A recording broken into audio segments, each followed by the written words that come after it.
पूरी तरीके से दूर करते हुए आज के परिणाम ने एक बार फिर से साबित कर दिया है कि चाहे वह बिहार विधानसभा का चुनाव हो या देश के अंदर विभिन्न राज्यों के उपचुनाव, मोदी है तो मुमकिन है। इस कहावत को इस देश की जनता जनार्दन ने एक बार फिर से चरितार्थ किया है। सचमुच प्रधानमंत्री मोदी जी ने वैश्विक मंच पर भारत की प्रतिष्ठा को जिस तरीके से आगे बढ़ाया, गांव, गरीब, किसान, नौजवान, महिलाएं और समाज के विभिन्न तबकों के हितों के लिए जो कार्य किया, यह बिहार विधानसभा के चुनाव के साथ ही देश के विभिन्न राज्यों का उपचुनाव पर जनता की ये मोहर है। इस बात को जनता ने प्रधानमंत्री मोदी जी के नेतृत्व को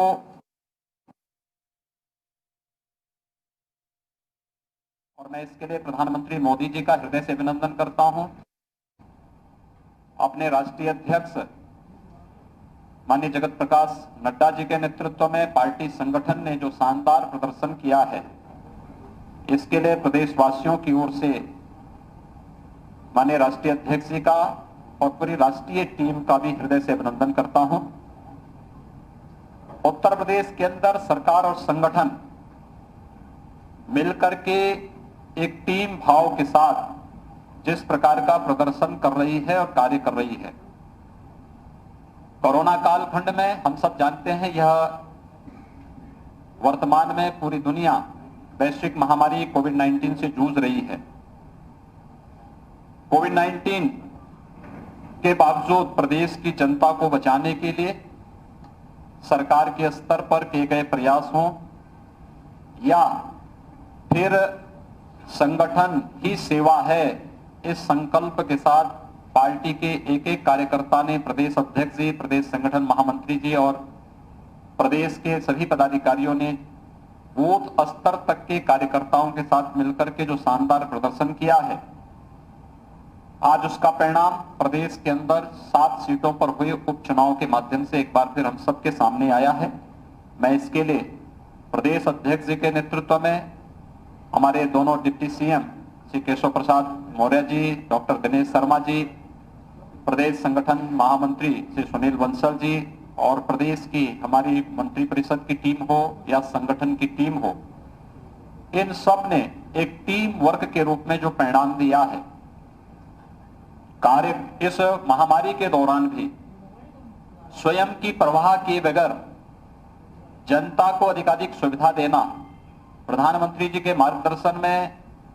उनकी प्रेरणा से जो सेवा के कार्य किए हैं, आज उसका परिणाम प्रदेश के अंदर इस उपचुनाव में भी देखने को मिला है। भारतीय जनता पार्टी ने 2017 के अपने परिणाम को एक बार फिर से दोहराया है और 2019 के लोकसभा चुनाव में भारतीय जनता पार्टी ने जो बेहतर प्रदर्शन उत्तर प्रदेश के अंदर किया था, तमाम चुनौतियों के बावजूद, इस उपचुनाव में एक बार फिर से भारतीय जनता पार्टी ने आगामी चुनावों के संकेत भी दिए हैं कि आगामी चुनाव में भारतीय जनता पार्टी इसी प्रकार का बेहतर प्रदर्शन करेगी और ये चीजें आज इस रूप में हम सबके सामने देखने को मिल रहा है। आप एक चीज को थोड़ा देख सकते हैं कि भारतीय जनता पार्टी के प्रत्याशी उपचुनाव में जहां भी लड़े, आपने देखा होगा उनकी चुनाव की जो बढ़त है अपने निकटतम प्रतिद्वंदी से, वह कम से कम 17,000 से ज्यादा है। 17,000 से आगे बढ़ती है और 17,000 से 32,000 तक पहुंचती है। यानी निकटतम प्रतिद्वंदी के साथ भारतीय जनता पार्टी के प्रत्याशियों की बढ़त किस रूप में है, ये आगामी चुनाव में और अगले परिणाम में पहले से ही प्रदर्शन करता है कि सरकार टीम वर्क के साथ बेहतर प्रदर्शन कर रही है। आदरणीय प्रधानमंत्री मोदी जी के मार्गदर्शन, उनकी प्रेरणा से प्रदेश के अंदर विकास के कार्य हों, लोक कल्याण के कार्य हों, नौजवानों के रोजगार के कार्य हों, प्रदेश के विकास हो, प्रदेश के अंदर सुरक्षा और कानून व्यवस्था का बेहतर माहौल हो, प्रदेश के अंदर निवेश की व्यापक संभावनाओं को आगे बढ़ाने का हो, इस सभी कार्यक्रम जहां युद्ध स्तर पर आगे बढ़ रहे हैं, वहीं सरकार के इन कार्यों को आम जन तक पहुंचाने के लिए संगठन के द्वारा, बूथ स्तर के कार्यकर्ताओं के द्वारा जो मेहनत, जो परिश्रम किया जा रहा है, वह एक साथ मिलकर के सरकार और संगठन की छवि को समाज के सामने प्रस्तुत कर रहा है। और आज का ये उपचुनाव उसी की परिणति है। मैं इसके लिए सबसे पहले प्रदेश के अपने उन सभी जनता जनार्दन को का हृदय से आभार व्यक्त करता हूं, जिन्होंने उपचुनाव में मतदान के लिए वे आगे आए और उन्होंने पूरी प्रतिबद्धता के साथ चुनाव में भाग लेकर के लोकतंत्र के प्रति अपने आस्था को व्यक्त किया। भारतीय जनता पार्टी के बूथ स्तर तक के उन सभी कार्यकर्ताओं का, जिन्होंने पूरी प्रतिबद्धता के साथ कोविड-19 के बावजूद चुनाव के तमाम प्रकार के दुष्प्रचार को दरकिनार करते हुए एक एक कार्यकर्ता ने पूरी प्रतिबद्धता के साथ यहां पर कार्य किया और चुनाव जिताने में पार्टी की नीतियों को, पार्टी के कार्यक्रमों को, पार्टी के केंद्र और प्रदेश सरकार की योजनाओं का प्रचार प्रसार करने, आम जन के बीच में उसे पहुंचाने में जो योगदान दिया, उन सभी कार्यकर्ताओं का भी मैं इस अवसर पर मैं हृदय से इस जीत के लिए बधाई देता हूं, उनका अभिनंदन करता हूं। मैं अपने प्रदेश की इस पूरी टीम को, क्योंकि ये पूरी टीम जब भी जहां जिन्हें अपने दोनों डिप्टी सीएम को, प्रदेश अध्यक्ष जी, प्रदेश संगठन महामंत्री जी, मैं जानता था बहुत बार हम लोग इस बारे में तय करते थे कि नहीं, रात्रि को ही हमें वहां पे उस कार्यक्रम में, संगठन की बैठक में जाना है। अपने स्वयं की स्वास्थ्य की परवाह किए बगैर ये लोग वहां पहुंच करके और उस कार्यक्रम को वहां पर संपन्न करते थे। ये अपने आप में पूरे मंत्री परिषद के हमारे मंत्रीगण, संगठन के हमारे जितने पदाधिकारी थे,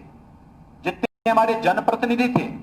जहां पे जिन्हें लगाया गया वे सब वहां पे उसी प्रतिबद्धता के साथ कार्य करते थे। इन सब का मैं इस अवसर पर हृदय से अभिनंदन करता हूं, इस जीत की हृदय की बधाई देता हूं। और आप सभी मीडिया से जुड़े हुए बंधुओं को भी, जिन्होंने कोविड-19 के इस संक्रमण काल में भी मीडिया की रिपोर्टिंग करने में कोई कोताही नहीं बरती, और मुझे लगता है कि पूरी प्रतिबद्धता के साथ प्रचार प्रसार के हर कार्यक्रम को पूरी तन्मयता के साथ लग करके इसे आगे बढ़ाने में योगदान दिया है। लोकतंत्र को एक नया संबल इसे प्राप्त हुआ है। मैं इसके लिए आप सबको भी हृदय से बधाई देता हूं, आप सबका हृदय से अभिनंदन करता हूं और विश्वास व्यक्त करता हूं कि प्रदेश के साथ साथ देश के अंदर आज जो परिणाम आया है, ये मोदी जी के लोक कल्याण का, गरीब कल्याण का, राष्ट्रीय सुरक्षा का और वैश्विक मंच पर भारत को प्रदान की जा रही प्रतिष्ठा के प्रति आम जन के विश्वास के रूप में ये परिणाम आज, चाहे वह बिहार विधानसभा का हो या देश के विभिन्न विधानसभाओं के उपचुनावों का है, इन उपचुनावों में जो परिणाम आए हैं, ये आम जनमानस का, आम जनमानस का प्रधानमंत्री मोदी जी के कार्यों के प्रति, उनके कार्यक्रमों के प्रति एक जन विश्वास का प्रतीक भी बनकर के उभरा है। मैं एक बार फिर से इसके लिए प्रधानमंत्री मोदी जी का हृदय से अभिनंदन करता हूं, राष्ट्रीय अध्यक्ष जी का हृदय से इस अवसर पर उन्हें और पूरी टीम को बधाई देता हूं। प्रदेश की अपने संगठन और सरकार से जुड़े हुए पूरी टीम को, सभी कार्यकर्ताओं को हृदय से बधाई देते हुए आप सभी को दीपावली की हृदय से अपनी शुभकामनाएं भी देता हूं। बहुत बहुत धन्यवाद।